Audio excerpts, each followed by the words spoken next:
Hello everyone in the RC crawler world. I'd like to tell you about some modifications I did to the M99, or actually the M90. The M99 has signals and everything else when you turn. When I upgraded the electrics, I could not have signals, or I didn't care if I had signals or not, so I got rid of them. One of the things that I feel was one of the most important improvements in this particular model was, of course, and I'll say it again, and every one of mine is the suspension. And with suspension, as you'll see from the videos that I did, really helped to make it look not only realistic, but roll across logs and rocks and everything else a lot more efficiently, with also being able to give it a tremendous amount of travel. The second most important thing I did is I had ordered a C44, and it comes with a 2-speed transmission. The 2-speed transmission from the C44 fits perfectly into the frame of the MN99. No cutting, no modifications, it screws the same screw holes and everything, so that was pretty cool. The only major modification I did on that was, and you'll see in some pictures, is right here I have a bracelet that goes in there with a set screw to keep it from sliding back and forth. That was the biggest problem I had. I did fool around with some different spring rates in there too, because the spring rate that it comes with a 2-speed transmission is way too stiff. And I could see the servo, the arms that hold the servo on, were actually twisting as it shifted. So that was about to fail. One of the other things I did, which really helped to bring the center of gravity down lower, is, of course, I changed out the plastic differentials for metal differentials on both the front and the back. Excuse me.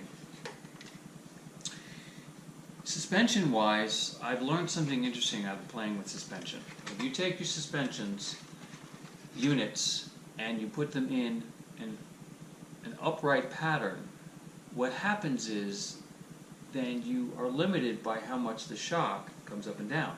If you angle your shock at an angle approximately 15 degrees, then you have a lot more travel to play with. And of course, like you hear me every time, the springs were way too stiff, so I made my own springs. I do have a video that shows you how you can make and anneal your own springs. It's actually not as difficult as it seems.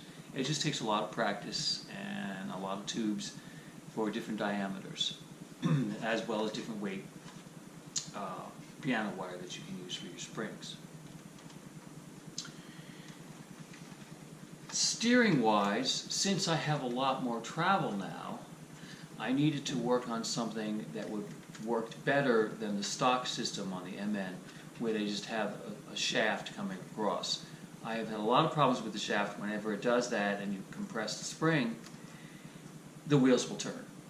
So what I devised, and you also see in the picture there, what I devised was a piece of brass that I fabricated that has a brass plate on it that, I don't know if you can see it in there, actually turns, and at the same time gives it the flexibility of not turning the wheels when the suspension or when it's steered doesn't turn the wheels and cause steering problems. The other thing that we all know with these wheels that come with these are not glued, and they just slide as the wheel wells after a while.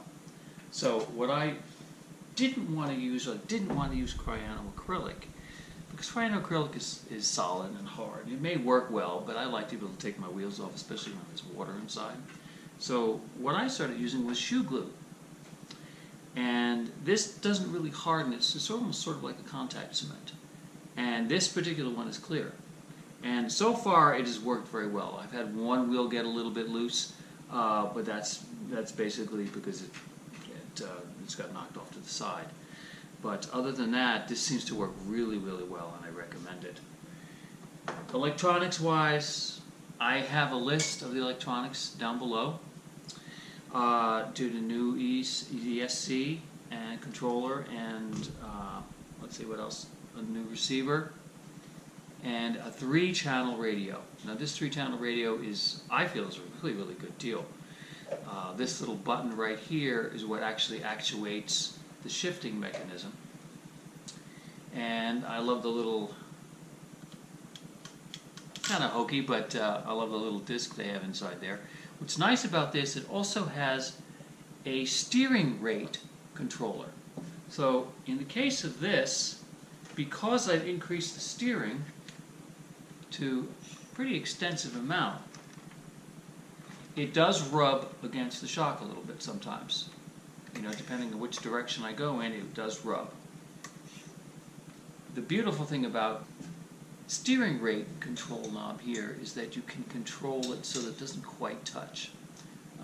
This MN now really steers well, and I'm really happy about that. The only thing I will do is take the servo and get a better servo. It's already somewhat stripped out. I kind of glued it back together again so that, excuse me, that it doesn't strip out. But it's really a really nice receiver.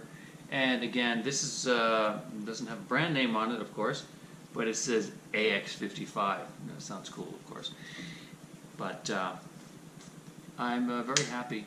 The shifting, once I got it dialed in, works very, very well. I'm really pleased with the shifting. You don't shift while it's sitting still. You shift on the move, and it just shifts, and it's clean, it's crisp, and it works beautifully. So other than that, I've had a lot of fun working on this and a lot of fun driving it too. I think it's one of my favorite little RCs, though. It is, of course, it's a 1/12, so it's smaller, and leaves a little bit to be desired when it comes to climbing some things that a 1/10 can go through. But other than that, it's a blast to drive. And again, the shocks really make a big difference with that, and the way it handles, the way it drives, and everything else. I'm into shocks and springs, as you know. Oh, another thing I wanted to mention too was that the oil that I use. I know everybody uses 15 weight, 10 weight, you know, silicone kind of thing. I just go with 80 weight gear oil. Will it destroy the shocks eventually? I haven't had that problem yet, but you know, given the different materials that they use inside these bushings for the shocks, it could probably eventually. But I got to tell you, 80 weight is really nice. It's like a real shock absorber in a car, which is great. With that, keep crawling, and if you like these videos, please subscribe. And I'm hoping to get some advertisers and continue doing this and get more RC cars and more modifications and work it out. So, have a wonderful day, wonderful evening, or whenever you're watching this, and I hope to see you in my next video, which is going to be about Gen 7 Red Cat, that I just put portal axles on and has different gear ratios and things, and it's a sweet crawler, it really is. So, with that ado, take care, bye-bye.